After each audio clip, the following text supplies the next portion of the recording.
19 years since the deadliest terrorist attack on U.S. soil in the nation's history. In Shanksville, President Donald Trump joined family members of the Flight 93 heroes. A few hours later, Democratic presidential nominee Joe Biden and his wife laid a wreath at the memorial.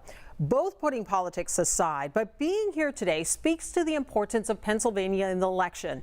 This year, Joe Biden has made 9 campaign stops in Pennsylvania, and President Trump and Vice President Mike Pence 4 stops, even with the campaigns traveling much less this year because of the pandemic.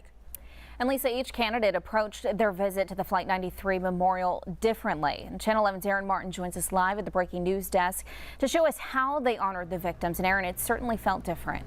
Yeah, it definitely did, Melanie. In fact, for today, it seemed like a pause was hit on the presidential campaigns as both sides took time to honor those lost on September 11th. But President Donald Trump and former Vice President Joe Biden made sure they were in Shanksville today, the site where Flight 93 went down and the heart of a critical battleground state.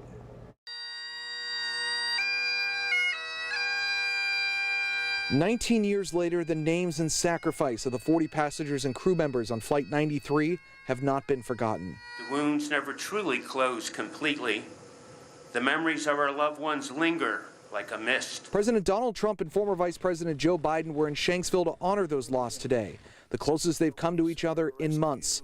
Trump was part of the ceremony this morning, where the victims were honored one by one.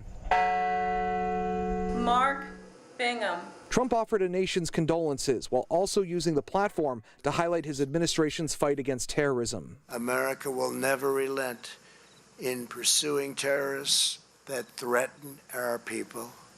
Less than 1 year ago, American warriors took out the savage killer and leader of ISIS. Biden took a different approach. After attending a remembrance ceremony at Ground Zero in New York City, Biden arrived in Shanksville this afternoon to meet with the families of several victims.